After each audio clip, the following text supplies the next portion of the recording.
Well, good morning. You are either watching this because you elected not to attend school today, or you have a song in your heart and you feel a need to express that through the power of dance. And I understand that. I myself will leap for joy at the lilting tones of music. So today is February 23rd, and what I'm going to ask from you is that we have a test tomorrow. And if you have any questions on that test, if you'd be willing to send me an email or whatever you might need in order to make sure you're ready for that. And you can use some of your time today to work on that preview. I'm going to send you photos of the test tomorrow somewhere around 9 a.m. Hopefully it'll get delivered on time. And I just ask you to complete and submit it to me by 10:35 in some way. For some of you, this will involve printing up your test and writing on the test and then sending pictures.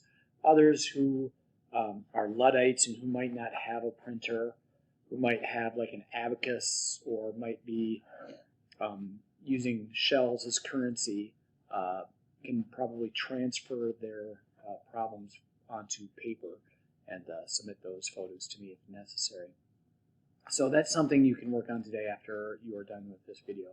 Second thing is we are going to work at beginning rotational equilibrium and dynamics, and that's going to be chapter 8. And what we've been working on has kind of been alluding to that idea.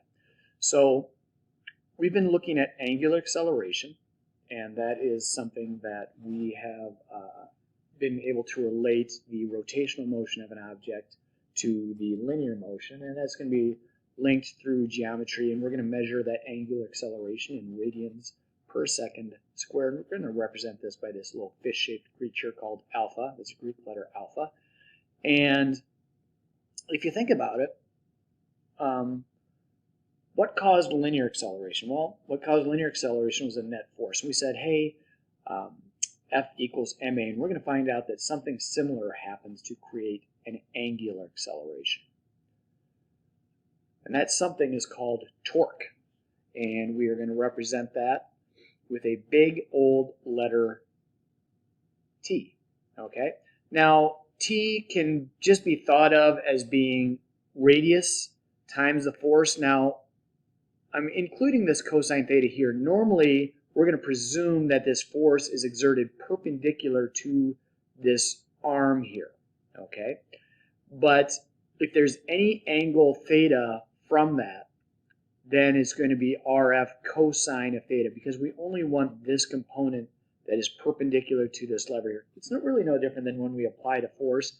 It had to be in the direction of motion. For a torque, it has to be in the direction that is going to induce an angular acceleration. So you've got to imagine that this lever arm would end up rotating in this direction if it is given a force at this juncture, at this distance r. That torque is going to be RF cosine of theta. We want to measure it from the perpendicular side of that.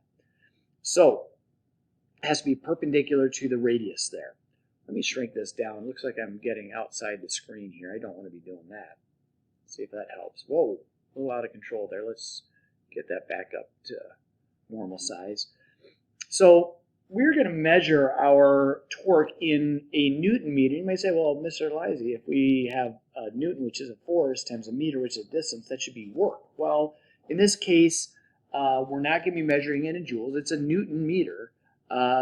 One way to think about it is that oftentimes we here in America will talk about pound-feet of torque, and that's kind of a cousin of a Newton meter. Okay, it's basically whatever force I'm applying at whatever distance I'm applying it. And if I press on a door, you're going to notice that if I have a door and a doorknob, okay, it's going to be a little bit easier to apply a torque here at the doorknob than it is right here by the hinges. It's going to be a lot easier to open the door because now your torque is going to be applied at a greater radius, r, from those hinges. The bigger I can make this r, the more torque I'm going to induce, and the more torque I have, the more angular acceleration I can create. If I want to pry something open, let's say using a crowbar, that's why a crowbar works. I'm able to extend that distance. And a famous Greek freak named Archimedes said, if you give me a place to stand and a lever long enough, I can move the world. So if I can really extend this value of R, I can really increase my torque. And a lot of simple machines operate under this premise of applying a torque in order to induce an angular acceleration. So as I hinted at earlier, just as a net force is going to cause a linear acceleration, a net torque is going to cause an angular acceleration. And we're going to eventually get here. I'm getting a little bit ahead of myself, okay? But this is what's going to be called a moment of inertia. We're going to get to this in the future. Don't get all sweaty on your brow because you don't quite get this idea yet. But torque is going to equal my moment of inertia times my angular acceleration. We represented that by alpha. But we got to get here yet. We're getting a little out over our skis, putting the cart before the horse a little bit before we get there. So let's say I wanted to calculate a net torque. It's possible that I could apply forces at different radii in different directions. So if I apply a force here at this radius, that's going to be applying a force clockwise, or a torque in a clockwise direction. I could also apply a torque in the opposite direction in a counterclockwise direction at a smaller radius. Now I think if you look at this, you see, hey, if I've got a bigger force at a bigger value of R, that's going to create more of a torque than a smaller force at a smaller value of R.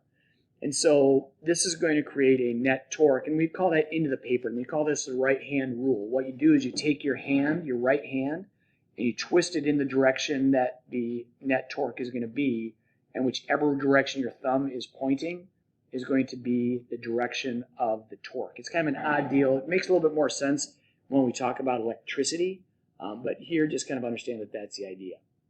So my net torque in this situation, I'm going to take the torque in the clockwise direction and subtract the torque in the counterclockwise direction. That's going to give me my net torque. I apologize, I had to pause the screen for a second there. I was about ready to sneeze, and since I'm not wearing a mask and I'm not socially distanced from my laptop, I want to make sure you guys didn't get COVID on the other end here by watching this. I'm just trying to be careful. So now let's try to look at a demonstration problem here, if this is the case. So you've got a man, could be a woman, I guess, who ties one end of a strong 8-meter rope to the bumper of his truck, and the bumper of his truck is half a meter from the ground. He ties the other end to the trunk of a tree at a height of 3 meters, and he's going to create a tension of 800 newtons in the rope. This kind of sounds like something Willie might do, but we're not going to prejudice ourselves by thinking that. So what's the magnitude of the torque on this tree? So let's examine this scenario. We have this truck, and the bumper of it is a half meter off the ground, and he's tying this 3 meters above the ground here. And so this 800 newtons of tension is going to be exerted at this angle here. So we're going to need to determine this angle theta here. And if this is a half meter and this is 3 meters, that means that this leg of this triangle here is going to be 2.5 meters. Okay? So that's what we should be looking at here. And if that's the case, this rope is also an 8-meter long rope that we're exerting this 800 newtons of force on. Okay?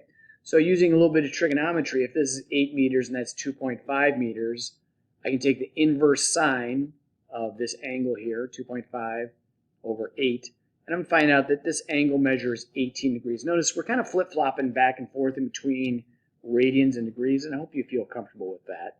Usually we're going to talk about radians in terms of motion, but in this case, the measurement of that angle is 18 degrees. So the torque now is going to be radius times force times the cosine of theta. So this torque on this tree is actually going to be applied at a degree angle measure of 18 degrees from the perpendicular here, kind of alternate interior angles we would call that, I think. And you've got an 800 Newton force at a radius of 3 meters from the ground, okay, because that's where it's hinged. I want to see if I can pull this tree over. So 3 meters is my radius. I've got 800 newtons of force times a cosine of 18 degrees. And I'm going to find that this indicates that that tree trunk will experience 2,300 Newton meters of torque in this problem. I'm going to zip down the view here a little bit so you can kind of see that maybe a little bit better. Come on now. Maybe you can see the whole image there a little bit better. Now, one thing to recognize is that torque is going to cause an angular, not a linear acceleration. And if that's the case, look at this derivation here. So I've got a tangential force. Let's say that tangential force is applied right here on this wheel or this disc or whatever you might have. It's a tangential force. And this wheel has a mass, or it could be just a lever. We're going to find out some differences there. And so it's going to experience a tangential acceleration. If I multiply this times r, this force times this distance r, that's going to be a torque. And that's going to equal m. And we said that if I multiply this m times r, I'm multiplying times r on both sides. So this is still equal to each other. But we said yesterday that radius times my tangential acceleration is my angular acceleration. This value is that value. And this right here, okay, so I'm just kind of substituting that in. That means that this right here, that is my torque. Torque then equals m r squared alpha. Here I'm pulling this m and this r. I should have separated that r. And we said my tangential acceleration is r times alpha. So that means that my torque is the same as mr squared alpha. Mass, whatever this mass is, times the radius, times my angular acceleration. So let's say back in your carefree days of childhood, you used to hop on a seesaw. And the reason why seesaws work is because you are exerting equal and opposite torques. You're putting them in equilibrium. So here I have a meter stick, and if I have a 200 gram mass, and I put that 10 centimeters away, that's going to exert a torque in this direction. 200 grams, let's cheat, call that 0.2 kilograms, multiply times roughly 10 meters per second. This is going to create 2 newtons of force at a distance of 0.10 meters, and so that's going to create a torque of 0.2 newton meters. If I decide to balance this out, I can put a 100 gram mass at a distance of 0.2 meters away, and you are going to find out that all other things being equal, if I do this properly, okay, that these are going to exert torques that are equal and opposite to each other. Okay? This is a smaller force at twice the distance. Half the mass, twice the distance, is going to create a torque that's going to offset this. So in this situation where there's no angular acceleration, there's no net torque, and so there's going to be no angular acceleration. So that's an idea that we're going to explore a little bit more on Thursday.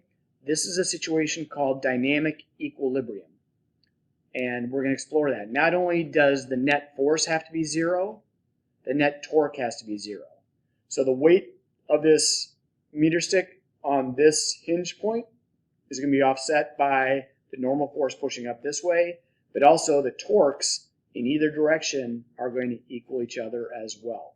And that's an idea we're going to explore more in depth on Thursday.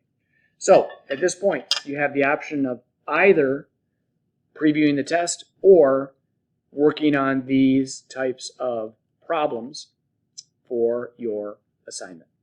I'm going to sign off now. I hope you guys have a good day today, and please email me if you have any questions.